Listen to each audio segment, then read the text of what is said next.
Bien, hermanos, les quiero invitar a leer Romanos 12, del 3 al 5. Igual les voy a comentar de que si se escucha algún bote raro es porque están martillando al lado, así que probablemente escuchen algún martillazo o alguna sierra por ahí, están construyendo. Los quiero invitar a Romanos 12 y versículos 3 al 5. Romanos 12, del 3 al 5. Y dice lo siguiente. Dice, digo pues, por la gracia que me es dada a cada cual que está entre vosotros, que no tenga más alto concepto de sí que el que debe tener, sino que piense de sí con cordura, conforme a la medida de fe que Dios repartió a cada uno. Porque de la manera que en un cuerpo tenemos muchos miembros, pero no todos los miembros tienen la misma función. Así nosotros, siendo muchos, somos un cuerpo en Cristo y todos los miembros los unos de los otros. Amén.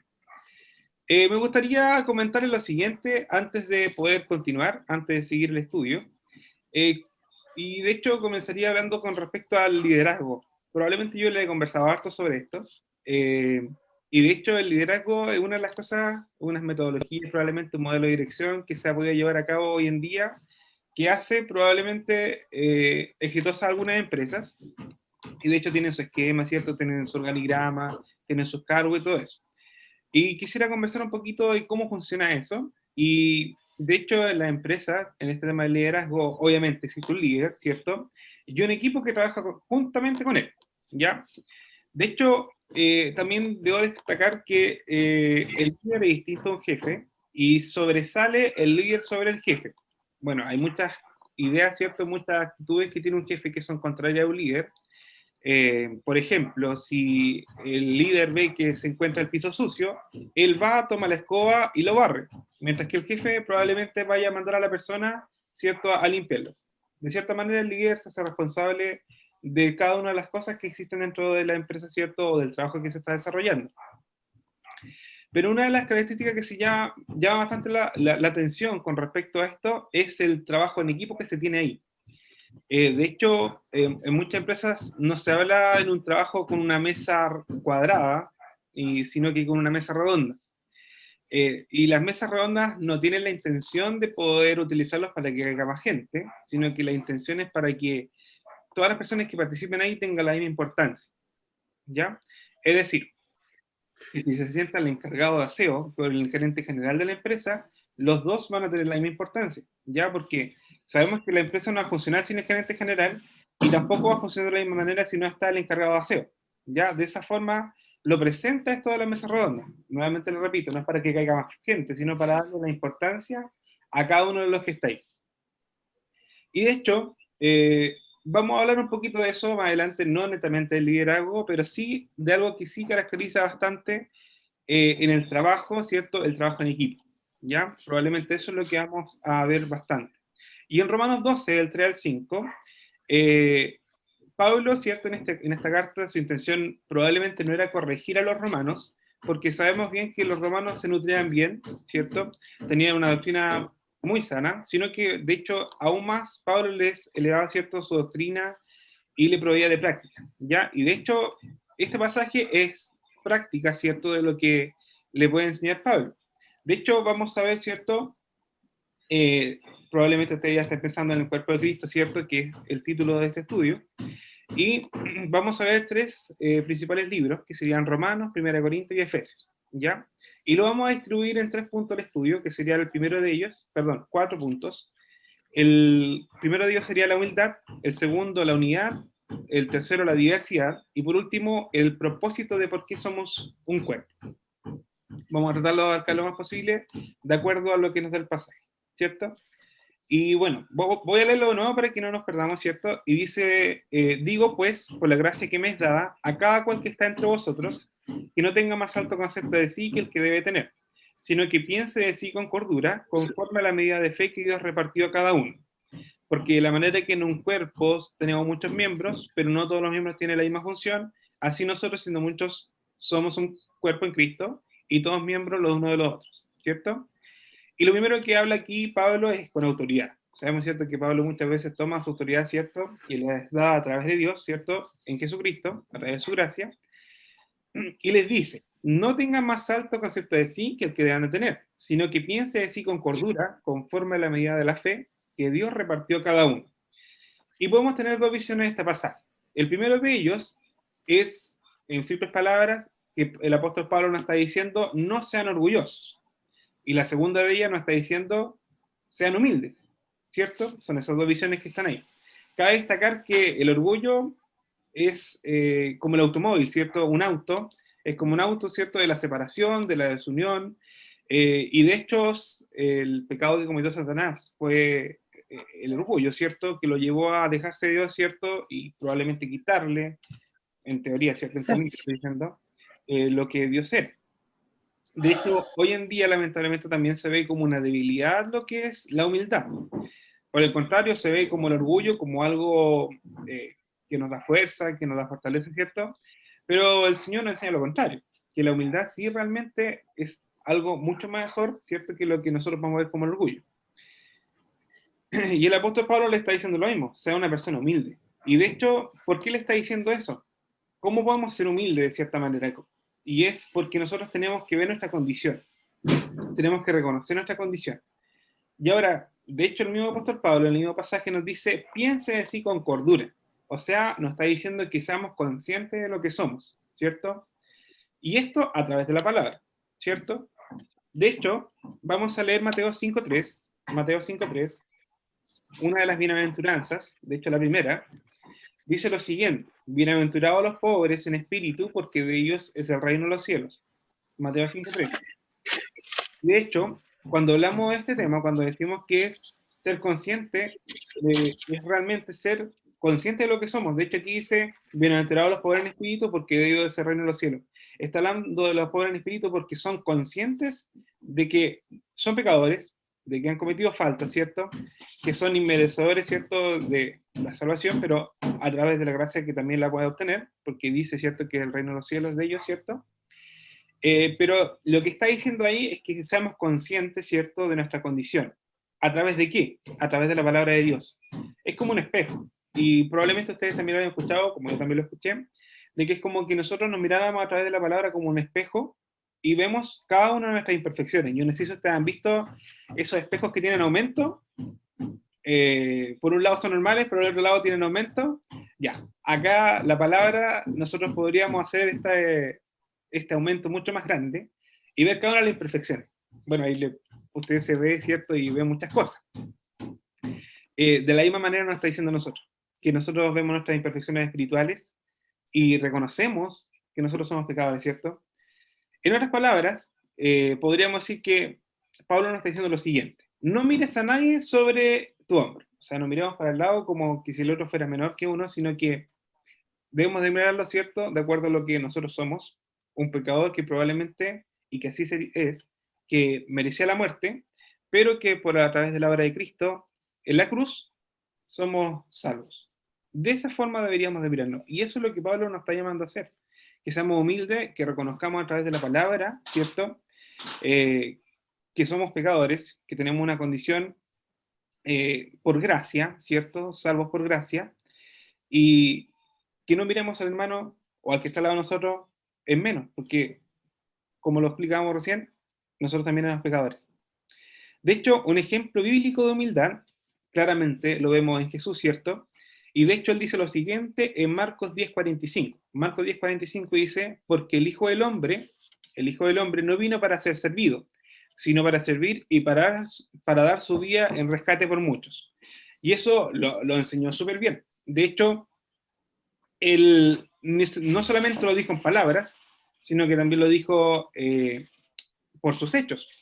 Imagínense que vamos a leer Juan 13:5, Juan 13:5, que dice, luego puso agua en un lebrillo y comenzó a lavar los pies de los discípulos y a enjuagarlos con las toallas con que estaba ceñido. O sea, el Señor Jesús, días antes de su muerte, ¿cierto? Días antes de ser llevado a la cruz, él le lavó los pies a su discípulo, ¿cierto? Le lavó, tomó el cántaro con el agua y se muy probable que se haya rodeado delante de ellos para lavarle los pies. Imagínense, el Señor que creó los cielos y la tierra se arrodilla, ¿cierto? Y le lava los pies. ¿Qué acto más elevado de humildad que nosotros podamos ver, ¿cierto? Y de hecho, Este es uno de las características que sobresale sobre un líder espiritual, ¿cierto? Y de hecho, el claro ejemplo es de Jesús. Nada que es cierto que vamos a contradecir con respecto a eso. Y por último, sabemos que el Señor se declaró a sí mismo humilde. Dice Mateo 11:29, que son versículos que probablemente nosotros hemos escuchado bastante. Dice, llevad mi yugo sobre vosotros y aprended de mí, que soy manso y humilde de corazón, y hallaréis descanso para vuestras almas. Hermano, en simples palabras, el Señor nos está enseñando lo siguiente en este pasaje. Lo voy a leer. Dice, no nos echemos más flores, ¿cierto?, de las que podamos nosotros cargar, y caminemos con humildad. Eso es lo que nos está diciendo el Señor. De acuerdo a las mismas capacidades que Él nos ha dado. Ese es el primer punto con respecto a la humildad. Y el segundo punto, recuerden que son 4, es la unidad. Recuerden que el título es el cuerpo de Cristo, vimos la humildad, ¿cierto? Como deberíamos estar en el cuerpo, luego tenemos que conservar la unidad. Lo vamos a ver ahora. Y dice el apóstol Pablo en el pasaje, ¿cierto?, de Romanos, la medida de fe que nos repartió cada uno. Es decir, que Dios, ¿cierto?, nos ha provisto a cada uno de los creyentes habilidades, dones, talentos, ¿cierto?, para conformar este cuerpo, ¿ya? Para conformar este cuerpo. Y de hecho, para entender un poquito más lo que es la unidad, vamos a leer dos pasajes, uno en 1 Corintios y el siguiente en Efesios, que son dos versiones distintas, o dos visiones distintas, ¿cierto? Y la primera de ellas se encuentra en 1 Corintios 12. Vamos a leer 3 versículos distintos. 1 Corintios 12:12, 1 Corintios 12:20 y 1 Corintios 12:27. Los voy a leer en forma continuada. Dice, porque así como el cuerpo es uno y tiene muchos miembros, pero todos los miembros del cuerpo, siendo muchos, son un solo cuerpo, así también Cristo. Ese es el 12. El 20 dice, sin embargo, hay muchos miembros, pero un solo cuerpo. Y el 27 dice, vosotros pues sois el cuerpo de Cristo y miembro cada uno en particular. Aquí, en la primera versión, que está en 1 Corintios, está hablando de un cuerpo homogéneo, ¿cierto? Está hablando de que todos están conformados, ¿cierto? Cada uno unido también, ¿cierto? Y de hecho está hablando de que Cristo mora con nosotros, ¿ya? Somos el cuerpo de Cristo. O sea que Cristo mora en nosotros y con nosotros, ¿cierto? Esa es la primera versión. Y la segunda se encuentra en Efesios 4, del 15 al 16, ¿ya? Y dice, el versículo 15, Efesios 4, del 15 al 16, dice, sino que siguiendo la verdad en amor, crezcamos en todo en aquel que es la cabeza, esto es Cristo, de quien todo el cuerpo, bien concertado y unido entre sí por todas las coyunturas que se ayudan mutuamente, según la actividad propia de cada miembro, recibe su crecimiento para ir edificándose en amor. Bueno, acá vemos que Cristo es la cabeza, ¿cierto? En la parte anterior vimos que Cristo estaba en nosotros. Y cada una de estas dos versiones, la primera como la segunda, se tienen que ver en forma conjunta, ¿cierto? Son importantes, deben ser consideradas como una. Pues si no consideramos al Señor que mora en nosotros, no tendremos las fuerzas para trabajar en este cuerpo, ni siquiera para permanecer. Y si no consideramos que Él es nuestro Señor, en vano trabajamos, ¿cierto? Que si no es nuestra cabeza, en vano trabajamos. Bien, y volviendo a la unidad, ¿cierto?, que le estaba comentando, logramos ver que en Romanos 12, del 4 al 5, Pablo les dice a los romanos que existe un cuerpo, ¿cierto? Y que somos un cuerpo en Cristo. No mini cuerpos, sino que somos un cuerpo en Cristo, ¿cierto? No somos mini cuerpos separados como les mencionaba. La razón de estar en unidad es que cada una de las células existentes, ¿cierto?, de cada uno de los miembros del cuerpo vayan en una misma dirección, ¿ya? Todos vayamos en una misma dirección. De hecho, el Señor llama a cada uno de nosotros, a cada uno de los creyentes, a que tenga una unión sin igual, ¿cierto? Que estén todos unidos. De hecho, podríamos dar un ejemplo con respecto a cierta anatomía. Probablemente en algún momento tuvimos clase de biología, una pequeña clase de biología, ¿cierto? Con respecto al funcionamiento de los órganos, ¿cierto? Y de hecho, si nosotros quisiéramos ver el funcionamiento del corazón, sabemos, ¿cierto?, que late, que reparte sangre por el cuerpo, pero el corazón no cumpliría completamente su función si no fuera por los pulmones, ¿cierto? Muy probable que esto sea contingente al día de hoy. El tema de, ¿cierto?, de COVID ha afectado bastante los pulmones, lo que es el sistema respiratorio. Y acá tenemos, ¿cierto?, un ejemplo más o menos, ¿cierto?, parecido, donde dice que si no tenemos los pulmones buenos, no podríamos tener la sangre oxigenada, por lo que los demás órganos de nuestro cuerpo no funcionarían, ¿cierto? Porque el oxígeno no llegaría a las demás partes. Por lo tanto, aparte de encargarse de bombear sangre, está encargado de compartir la sangre oxigenada, que es importante para cada una de las células de nosotros. De esa misma razón, el Señor nos está enseñando a que seamos un cuerpo unido, ¿cierto? Porque cada una de las partes es importante. Que seamos unidos, porque si no estamos juntos, no va a funcionar de la manera que tendría que ser. De hecho, él da una advertencia en Corintios, el Señor, diciendo en 1 Corintios 12:25, lo siguiente, dice, para que no haya desvanecencia en el cuerpo, sino que los miembros todos se preocupen los unos de los otros. O sea, nuevamente el Señor nos está recalcando que tenemos que conservar esta unión porque si no, no va a funcionar como debería hacerlo. Todos los miembros, ¿cierto?, deben preocuparse unos de los otros. ¿Y qué significa esto? Nosotros tenemos un bienestar físico, ¿cierto? Y probablemente nosotros nos preocupamos de ese bienestar físico, pero también hay un bienestar espiritual, en el cual nosotros también tenemos que preocuparnos de cada uno de los que son parte del cuerpo. Y para que, obviamente, ¿cierto?, el cuerpo sea completo. Y para eso es necesario, ¿cierto?, que cada uno se encuentre preocupado por él, tanto por enseñarle, por guiarle, por disipularle, por exhortarle, ¿cierto?, e incluso por reprenderlo, ¿cierto? Es necesario para que el cuerpo funcione en perfecto estado, ¿cierto?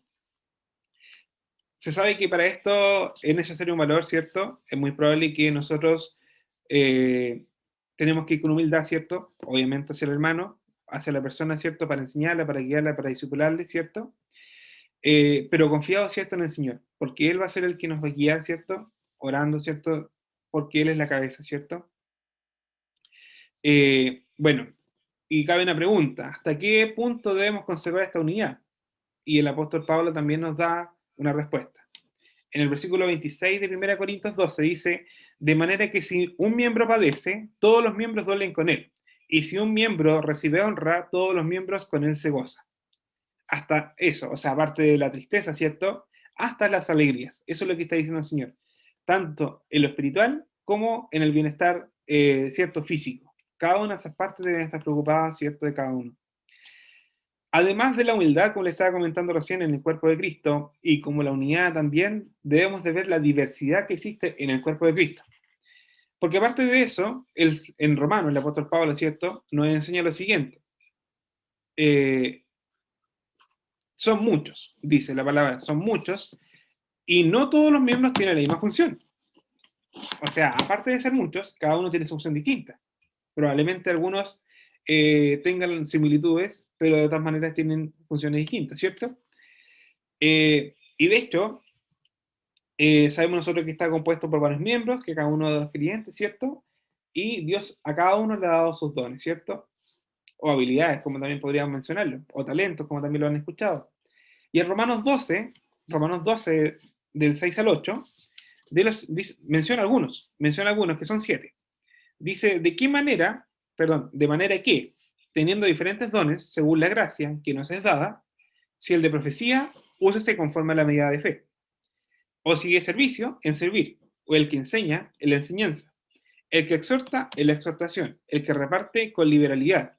El que preside, con solicitud. El que muestra misericordia, con alegría.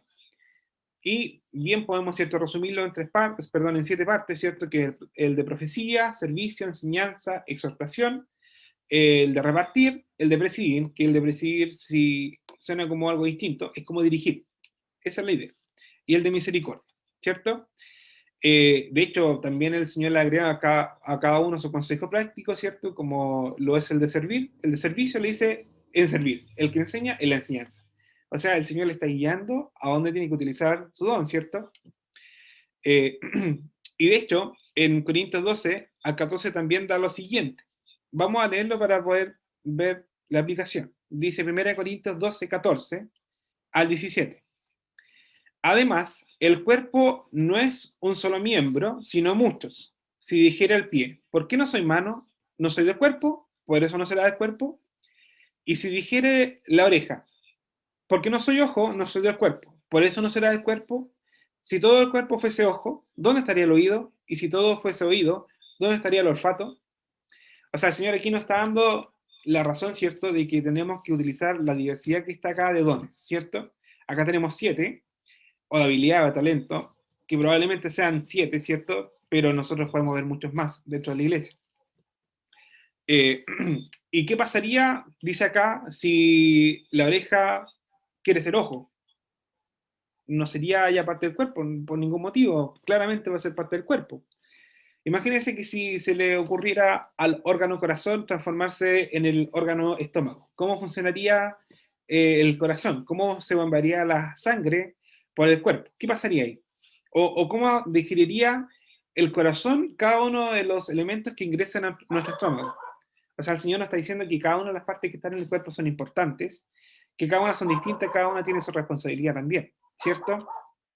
eh, en la diversidad, ¿cierto?, de los dones que Dios ha provisto, Él dice que cada uno de ellos es importante para el cuerpo. Es decir, el don de presidia es tan importante como el de profecía, el don de misericordia es tan importante como el de enseñanza.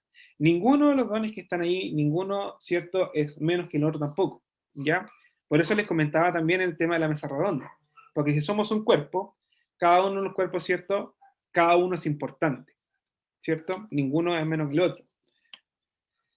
Entonces, en esta cita, Pablo, ¿cierto?, termina con lo siguiente: todos miembros los unos de los otros. Tenemos que conservar la unidad, ¿cierto?, en la diversidad que nosotros tenemos de dones, ¿cierto?, de funcionamiento. Y por último, el último punto, aparte, ¿cierto?, de que vimos la humildad, de que vimos la unidad del cuerpo y la diversidad, ¿cierto?, de todo lo que está como don, o como habilidad, como talento. ¿Por qué razón o para qué vamos a hacer un cuerpo? ¿Cuál sería la intención?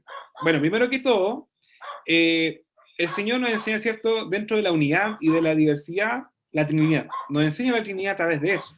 Porque lo podemos resumir en 3 puntos, ¿cierto?, para comprenderla un poco más. La Trinidad, que es Dios en 3 personas, ¿cierto? Cada persona es plenamente Dios y hay un solo Dios. O sea, vemos 3 personas distintas, ¿cierto?, con distintos roles, que ahí vemos diversidad, ¿cierto?, pero que a la vez es solamente un Dios. ¿Sí? Y ahí vemos, ¿cierto?, el concepto de Trinidad, y el Señor nos enseña a través de eso, que somos un cuerpo, también lo que es Trinidad. Y segundo, vemos que el mismo Señor nos enseñó a ser humilde en su ministerio. Le lavó los pies a sus discípulos, ¿cierto? Tomó ese paño que probablemente ninguno de ellos lo haya querido hacer, porque es como, si nos colocamos en el cuadro, estaban en la última cena. Ellos se encontraban aproximadamente a 20 centímetros de sus pies, del que estaba próximo. Entonces, ver los pies de la otra persona comiendo probablemente no hubiera sido muy agradable. Entonces alguien tenía que lavar los pies del otro. Y ninguno de los que estaba ahí se levantó y tomó, ¿cierto?, el agua para lavar el otro. Entonces Jesús llegó, tomó la toalla, tomó el jarro con agua, ¿cierto?, y le lavó los pies a cada uno de ellos. Un acto que probablemente cueste hacerlo al día de hoy, y Jesús lo hizo, ¿cierto?